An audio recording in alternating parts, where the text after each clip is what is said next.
Hello friends, இன்றைக்கி நம்ம என்ன பார்க்க போகிறோன்னா கோதுமை அல்வா தாங்க பார்க்க போகிறோம். இதனால் இப்போ ஒரு கரண்டி மாவு எடுத்துக்கிட்டு இதிலேருந்து 7 கரண்டி தண்ணி, அதாவது 1க்கு 7 கரண்டி தண்ணி, 3 கரண்டி ஜீனி. நான் காமிக்காமல் டக்குன்னு தண்ணி விட்டுட்டேன்.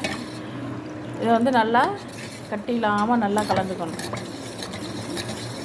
நல்லா தண்ணி இது வந்து நம்ம அடுப்பில் வச்சு நம்ம கொதிக்கிற அளவுக்கு அப்படியே மெதுவாக அதுவாக வெந்து எல்லாம் நம்மளுக்கு அல்வா பதத்துக்கு வரும். வாங்க கிச்சன் போகலாம். இப்போ அடுப்பு பற்ற வச்சாச்சு. இதில் நம்ம கரைச்சி வச்சுருக்கிற மாவை ஊற்றுவோம்.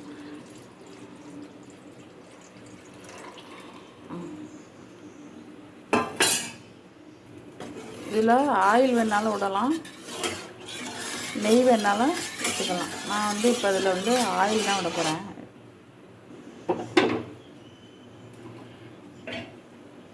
கொஞ்சம் கொஞ்சமாக விட்டு கலக்கணும். இந்த ஆயில் தான் விட போகிறேன். விட்டு கலந்துக்கிட்டே இருக்க வேண்டியதான்.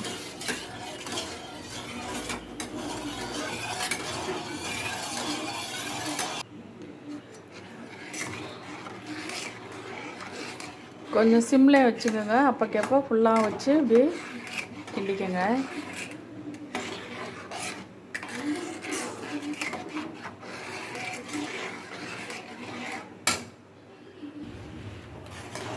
இப்போ இந்த ஸ்டேஜில் வந்து நம்ம ஜீனி போட்டுக்கலாம். இப்போ 3 கரண்டி போட்டுக்கலாம். 1 இதை இங்கே விட்டுக்கலாம்.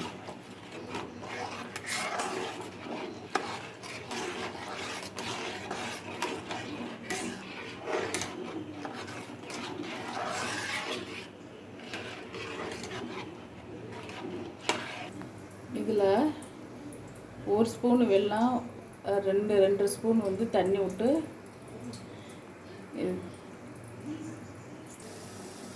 கேரமல் நல்லா வரட்டும். இதை வடிகட்டி சேர்த்துக்கலாம்.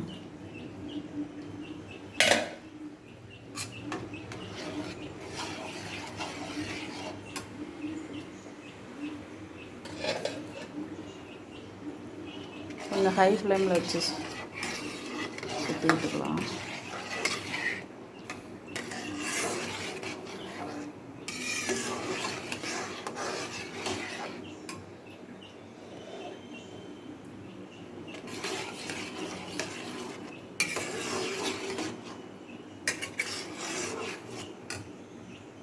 கலர் வராட்டி வேணால் கொஞ்சோண்டு கேசரி பவுடர் போட்டுக்கோங்க.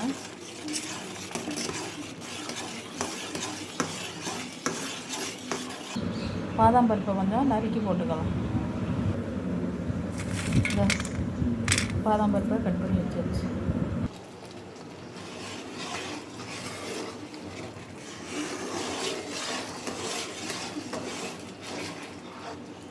வச்சுட்டு வந்து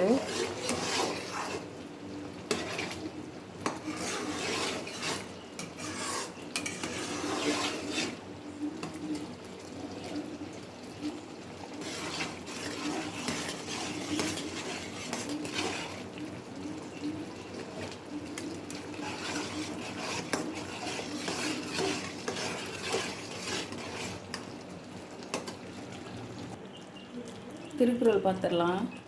கெடுப்பதும் கெட்டார்க்கு சர்வமற்றங்கே எடுப்பதும் எல்லாம் மழை.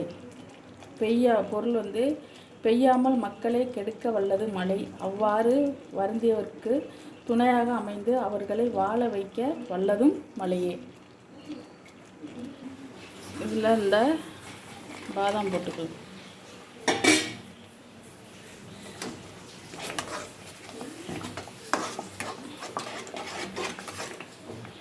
இல்லை கொஞ்சம் ஏலக்காய் தூள் போட்டுக்கலாம். அவ்வளோதான். இந்த கண்ணாடி மாதிரி பதம் வந்துருச்சு பாருங்கள்.